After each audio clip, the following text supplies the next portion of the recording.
It was my mother's 65th birthday party, and I had paid for every single thing in that room. The catered trays of butter chicken and cedar planked salmon, the wine from the LCBO that my brother had selected without glancing at the price tags, the centerpiece of white tulips my sister-in-law Tamsin had insisted on, claiming white was more sophisticated. The hall rental at the banquet room on Hurontario, 3 hours 40 guests. I had paid with a tap on my phone 2 weeks before the event and never mentioned it to anyone. I am a project engineer. I've spent 12 years working 6-week rotations on mine sites in Timmins, on infrastructure contracts outside Thunder Bay, on a 2-year highway expansion project in northern Alberta where the temperature dropped to -40 and I wore the same steel-toed boots for so long the tread wore smooth. I hold a PEng designation. I have never once been late on a deadline or a payment. I have also never once been thanked at one of these parties. When my mother rose to give the little speech she'd written on an index card, she always used index cards, always in neat capital letters. I stood near the back of the room with a glass of Riesling and watched. She thanked the guests for coming. She thanked God for 65 years. She reached over and squeezed my brother's shoulder and said, into the microphone, "I don't know what I would do without my son. He has been my rock." My brother smiled the way he always did at parties, that wide, practiced grin he put on around people who didn't know him well, like a man trying on a jacket in a store he can't afford. She didn't say my name, not once. I told myself it was fine. I told myself what I had been telling myself for 12 years, that she didn't mean anything by it, that she just expressed love differently, that she was getting older. I was good at that. 12 years of telling myself the same story until it had worn grooves into the inside of my skull. Then my brother's colleague from his so-called consulting firm, a man in a blue blazer who apparently hadn't been told how any of this actually worked, leaned toward my mother and said, "What a beautiful party. Your son put this together." My mother looked at my brother with an expression I can only describe as devoted. "He organizes everything for this family," she said. "He's always been the one who really shows up." I was standing 2 feet away. I opened my mouth, I said, "Actually." My mother looked at me with a smile so precise it could have cut glass. She said quietly, but not quietly enough, "Don't embarrass yourself. Not everything needs to be about your checkbook." Something went very still inside my chest. I set my wine glass down on the nearest table with a sound that was too careful to be accidental. I picked up my purse. I said, to no one in particular, "Excuse me," and I walked out of the banquet room, through the carpeted lobby, and into the cold October air of a Mississauga night. My brother's truck, I should say, the truck legally registered in my name that had been sitting in the family driveway for 11 months while I was on contract in Alberta, was in the parking lot. I had the keys because they were always in my purse because it was my vehicle. I unlocked it, sat down, and drove away. My phone lit up 14 minutes later. "My brother, bring the truck back right now or I'm calling the cops." I looked at that message for a long moment at the red light on Burnham Thorpe. Then I typed back, "Go right ahead." 45 minutes later, 2 Peel Regional Police cruisers were parked outside the family house. I know because one of my cousins sent me a photo with the caption, "What did you do?" But the person standing in the driveway in handcuffs when those officers arrived was not me. I drove without a destination and ended up in a Tim Hortons parking lot on Erin Mills Parkway, engine running, hands in my lap. I had started sending money home when I was 26. It was supposed to be temporary. My mother's hours at the dental office had been cut. My brother had just been laid off from a sales job, and there was a hydro bill and a property tax notice and a look on my mother's face during a Sunday call that I couldn't shake. So I set up a recurring Interac e-transfer of $1,200 a month. Then it became $1,600 when the furnace needed replacing. Then $2,000 when my brother started his consulting business and needed a laptop, a printer, a cell phone plan. Then $2,400 when Tamsin moved in and they needed startup money while the business got going. The business never got going. There were clients who were about to sign. There were contracts almost finalized. There were setbacks outside my brother's control. The market, the timing, a difficult competitor. There was always a reason, and the reason always came with a price tag, and the price tag always had my name on it. My mother called it helping.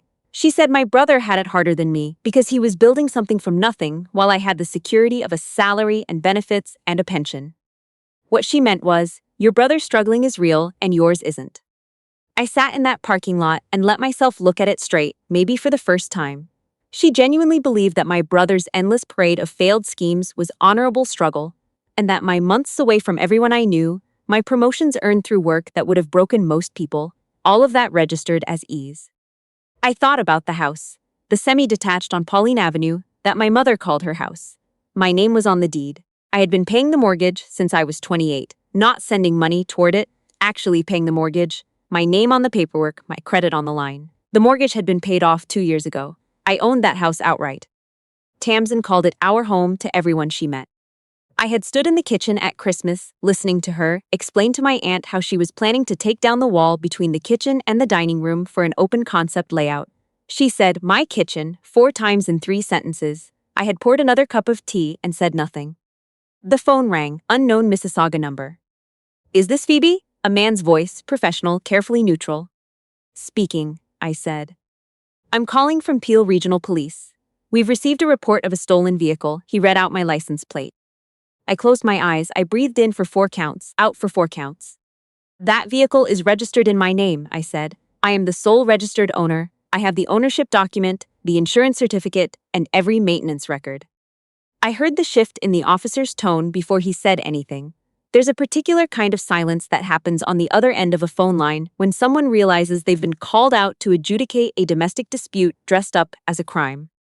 I emailed him the ownership documents before we finished the conversation. PDF, from the folder on my phone where I kept all my important records. The folder I had started keeping at 23. When my father told me before he died that a woman who handles her own paperwork never needs to ask anyone for permission. The officer thanked me and told me they'd be following up with the reporting party. I sat in that parking lot for another 20 minutes. Then I drove to work. My manager, Nancy, had been in the industry for 30 years and had the kind of calm that comes from surviving things most people only read about. She had overseen projects in 3 provinces and once told off a site superintendent twice her size in front of his entire crew and made him apologize. She was also the first person who had ever told me, flat and clear, that I had earned everything I had. I was in her office at 7 the next morning. She looked up from her laptop, read my face, and closed it. I told her about the birthday party, about the truck, about the $2,400 a month that had started at $1,200. Then I told her what I had not told anyone. The supplementary RBC credit card I had given my mother 2 years ago for groceries and emergencies had a balance of $14,000 that I had not run up. I had noticed it 2 weeks before and convinced myself there was an explanation. There was an explanation. Nancy set down her coffee and said, "Phoebe, how long?" I looked at the framed photo on her bookcase, her and her husband at Peggy's Cove both squinting into the wind. "Long enough," I said. "What are you going to do?" Something in me had clarified sometime between the Tim Hortons parking lot and the cold morning drive-in, the way ice is clearer than water. "I'm going to stop," I said. Nancy pulled her chair around to face me and said, "Then let's start with the card." I called RBC from the conference room. When the representative picked up, I gave my account number, my security questions, my date of birth. I requested the permanent cancellation of all supplementary cards tied to my primary account. The representative confirmed the card numbers. I confirmed each one. Somewhere across Mississauga, on a Tuesday morning, the card my mother had used for $14,000 in charges went dark. Then I called my insurance broker. My mother and my brother had been listed as primary beneficiaries on my life insurance since I was 24, when my father had walked me through the forms at the kitchen table and I had written their names down without thinking. I removed them both and replaced them with the Canadian Cancer Society because my father had died of it and I could think of no better use. Then I called my lawyer and asked her to draft a formal notice to vacate for the property on Pauline Avenue. 30 days. Legal, proper, served in writing. She asked if I was sure. "Draft it today," I said. By Thursday, my brother and Tamsin had received the notice from the process server. By Friday, his business associates, men who had been meeting him at coffee shops in Oakville talking about the next phase, stopped returning his texts. The gym membership running on my mother's canceled card was flagged at the front desk the following Monday. The calls started coming from extended family. My aunt in Hamilton wanted me to know what I was doing was unchristian. My mother's friend from church left a voicemail asking what my father would say. The answer was, yes, I had thought about it every day since he died. My father had paid every bill on time, never borrowed what he couldn't return, worked 2 jobs for 11 years to keep us in a house that was ours. He would have said, "You taught them this by never letting them learn otherwise." I answered my aunt's call from the break room at the office. She said I was cold. She said family doesn't do this to family. I said, "That's generous of you. I can give you their new address as soon as they have one." She said she didn't have the space. I said I understood. She hung up first. Tamsin called 3 days later, crying.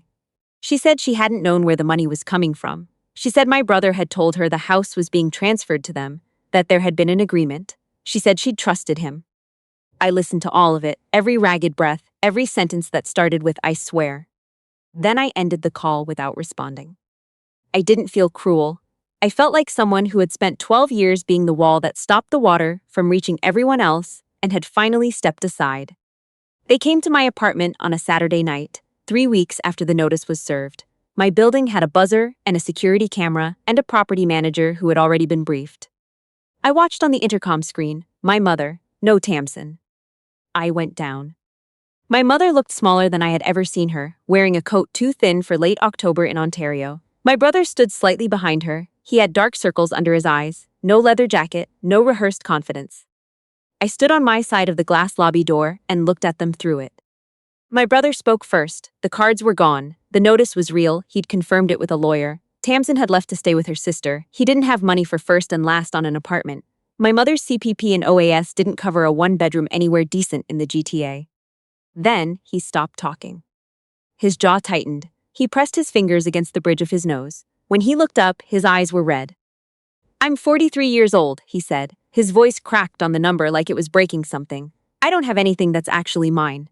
He stopped, pressed his lips together. "I used to think it was your fault, that you made it too easy, and that's why he didn't finish. But I let you. I let you carry it and I called it help." My mother said nothing. She was looking at the floor. I knew that pull. I had felt it my entire adult life, the reflex toward the transfer, the fix, the temporary relief that guaranteed a permanent problem. I buzzed them into the lobby and sat with them in the 2 chairs by the mailboxes. I said, "I will pay your first month's rent on a place you find, one time. But you," I looked at my brother, "you go to the IBEW hall Monday morning and put your name on the apprenticeship list, or the government, job bank, or a staffing agency, 1 foot in a direction that isn't backwards. And Mom, you call the housing services office and apply for the supplement. Your CPP and OAS together will cover a bachelor unit in Hamilton or Oshawa if you're careful." My mother started to say something. I raised 1 finger. She closed her mouth. My brother nodded. 1 small nod, like something shifting internally that hadn't moved in a long time. "That's all I have to offer," I said. "I'm not the bank. I'm not the backup plan. If you want a relationship with me, it has to be built on something that isn't money."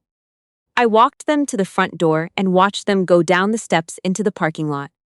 I went upstairs, made tea, sat at my kitchen table in a quiet apartment that was mine, fully, in a way that the house on Pauline Avenue had never felt despite having my name on the deed.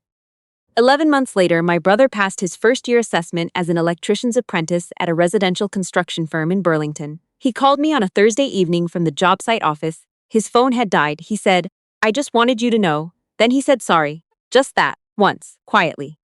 I said, "Good work." We ate dinner together in December, at my mother's bachelor apartment in Hamilton, the one she'd moved into after the housing supplement came through. She had a small folding table and 3 mismatched chairs, and she'd made a pot of soup she'd apparently learned from a YouTube video. She was careful with the portions. She asked about my projects. She remembered the name of a colleague I had mentioned once, months earlier. My brother brought a 6-pack of Molson. We ate soup at the fold-out table with the wind off Lake Ontario rattling the windows. Nobody talked about money. At one point, my mother got up to put the kettle on, and she passed behind my chair and put her hand briefly on my shoulder. Just for a second. She didn't say anything. I didn't say anything. Some things don't fit into words, and both of us knew it. I drove back to Mississauga that night on the QEW with the radio off, watching the lake go dark on my left, the lights of Toronto rising ahead in the gray distance, and I thought about my father. He used to say that money was the easiest thing to give someone and the hardest thing to take back. He meant you should lend it carefully, with your eyes open. I understand it differently now.